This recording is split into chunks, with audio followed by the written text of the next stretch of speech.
ನಮಸ್ಕಾರ ಗೆಳೆಯರೇ, ನಾಲೆಡ್ಜ್ ಕನ್ನಡಿಗ ಯೂಟ್ಯೂಬ್ ಚಾನೆಲ್ಗೆ ಸ್ವಾಗತ. ದಕ್ಷಿಣ ಭಾರತದಲ್ಲಿರೋ 5 ಪಂಚಭೂತ ದೇವಾಲಯಗಳ ಪೈಕಿ ಒಂದಾಗಿರುವ ಈ ದೇವಾಲಯದ ಬಗ್ಗೆ ನಿಮಗೆ ಗೊತ್ತಾ?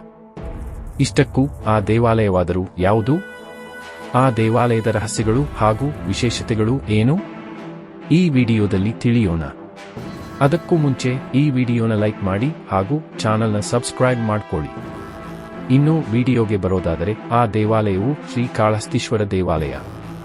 ಸ್ವರ್ಣಮುಖಿ ನದಿಯ ದಡದಲ್ಲಿ ನಿರ್ಮಾಣವಾಗಿರುವ ಈ ದೇವಾಲಯಕ್ಕೆ ಸಹಸ್ರಾರು ವರ್ಷಗಳ ಇತಿಹಾಸ ಇದೆ. ಇದರ ಬಗ್ಗೆ ಸ್ಕಂದ ಪುರಾಣದಲ್ಲಿಯೂ ಸಹ ಉಲ್ಲೇಖವಾಗಿದೆ. ಇನ್ನು ಕಾಳಹಸ್ತಿ ಎಂಬ ಹೆಸರು ಹೇಗೆ ಬಂತು ಎಂದು ನೋಡೋದಾದರೆ, ಕಾಳಹಸ್ತಿ ಎಂದರೆ ಜೇಡ, ಹಾವು ಹಾಗೂ ಆನೆ ಎಂದರ್ಥ. ಈ 3 ಪ್ರಾಣಿಗಳು ಈ ಸ್ಥಳದಲ್ಲಿ ಶಿವನನ್ನು ಪೂಜಿಸುತ್ತಿದ್ದವು. ಶಿವಲಿಂಗಕ್ಕೆ ನೆರಳು ಕೊಡುವ ನಿಟ್ಟಿನಲ್ಲಿ ಆ ಶಿವಲಿಂಗದ ಮೇಲೆ ಜೇಡ ಬಲೆಯನ್ನು ಹೆಣೆದಿತ್ತು. ಆ ಲಿಂಗದ ಮೇಲೆ ನಾಗರ ಹಾವು ನಾಗಮಣಿಯನ್ನು ಇಟ್ಟು ಅದರ ತೇಜಸ್ಸನ್ನು ಮತ್ತಷ್ಟು ಹೆಚ್ಚಾಗುವ ಹಾಗೆ ಮಾಡುತ್ತದೆ. ಇನ್ನು ಆನೆ ಶಿವಲಿಂಗಕ್ಕೆ ಪ್ರತಿನಿತ್ಯ ಜಲಾಭಿಷೇಕವನ್ನು ಮಾಡುತ್ತಾ ಇತ್ತು ಅನ್ನೋದು ಇಲ್ಲಿನ ನಂಬಿಕೆ. ಈ 3 ಪ್ರಾಣಿಗಳಿಂದಲೇ ಶ್ರೀಕಾಳಹಸ್ತಿ ಅನ್ನೋ ಪದ ಹುಟ್ಟಿದೆ ಎಂದು ಹೇಳಲಾಗುತ್ತೆ. ಹಾಗಾಗಿ ಈ ಪ್ರದೇಶವನ್ನು ಅದೇ ಹೆಸರಿನಿಂದ ಕರೆಯುತ್ತಾರೆ. ಇನ್ನು ಕಾಳಹಸ್ತಿ ದೇವಾಲಯದ ಹಿನ್ನೆಲೆಯನ್ನು ತಿಳಿಯೋದಾದರೆ, ಈ ಪ್ರದೇಶದಲ್ಲಿ ವಾಯುದೇವ ಶಿವನಿಗಾಗಿ ಘೋರ ತಪಸ್ಸನ್ನು ಮಾಡುತ್ತಾನೆ. ಆನಂತರದಲ್ಲಿ ಶಿವ ಪ್ರತ್ಯಕ್ಷಗೊಂಡು ವಾಯುದೇವನಿಗೆ ವರವನ್ನು ಕೊಡುತ್ತಾನೆ. ಅದರ ಅನ್ವಯ ವಾಯು ಪ್ರತಿಯೊಂದು ಜೀವಿಗೂ ಬೇಕು ಹಾಗೂ ಇಡೀ ಜಗತ್ತಿನಲ್ಲಿ ವಾಯು ಎಲ್ಲ ಕಡೆ ಇರುತ್ತಾನೆ.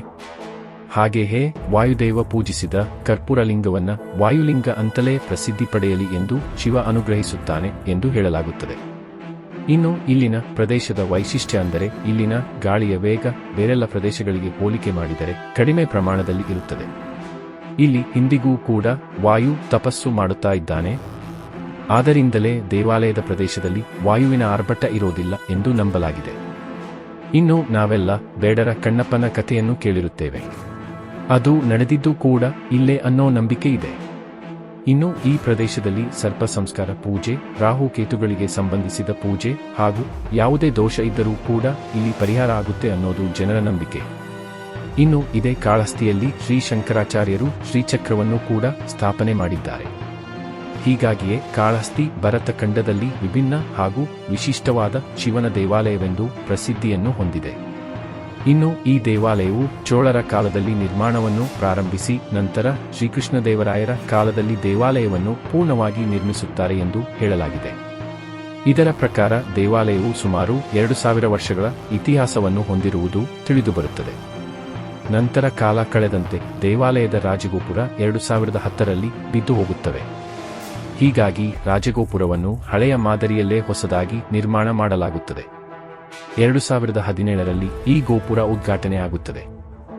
ಇನ್ನು ಇಲ್ಲಿ ಶಿವನ ರೂಪವು ಬಂದು ಶ್ರೀಕಾಳಹಸ್ತೀಶ್ವರ 4 ಮುಖಗಳ ಚಪ್ಪಟೆ ಆಕಾರದಲ್ಲಿ ಇಲ್ಲಿ ನೆಲೆಸಿದ್ದಾನೆ. ಇದು ಕೂಡ ಈ ಸ್ಥಳದ ಮಹಿಮೆಯನ್ನು ಹೆಚ್ಚಿಸುತ್ತದೆ. ಇನ್ನು ಈ ದೇವಾಲಯವು ಸಮುದ್ರ ತೀರಕ್ಕೆ ಹತ್ತಿರವಿರುವುದರಿಂದ ಈ ಪ್ರದೇಶದಲ್ಲಿ ಸ್ವಲ್ಪ ತಾಪಮಾನ ಕೂಡ ಹೆಚ್ಚಾಗಿರುತ್ತದೆ. ಸಾಧ್ಯವಾದರೆ ನೀವು ಕೂಡ ಒಮ್ಮೆ ಈ ಪ್ರದೇಶಕ್ಕೆ ಹೋಗಿ ದೇವರ ಕೃಪೆಗೆ ಪಾತ್ರರಾಗಿ. ಇದಾಗಿತ್ತು ಗೆಳೆಯರೇ ಶ್ರೀಕಾಳಹಸ್ತಿ ದೇವಾಲಯದ ಕತೆ. ಮುಂದಿನ ವಿಡಿಯೋದಲ್ಲಿ ಸಿಗೋಣ ಅಂತ ಹೇಳ್ತಾ, ಈ ವಿಡಿಯೋ ನಿಮ್ಮೆಲ್ಲರಿಗೂ ಅರ್ಥ ಆಯ್ತು ಅನ್ಸುತ್ತೆ. ಇಷ್ಟ ಆದ್ರೆ ಲೈಕ್ ಮಾಡಿ, ಶೇರ್ ಮಾಡಿ, ಸಬ್ಸ್ಕ್ರೈಬ್ ಮಾಡಿ. ಧನ್ಯವಾದಗಳು.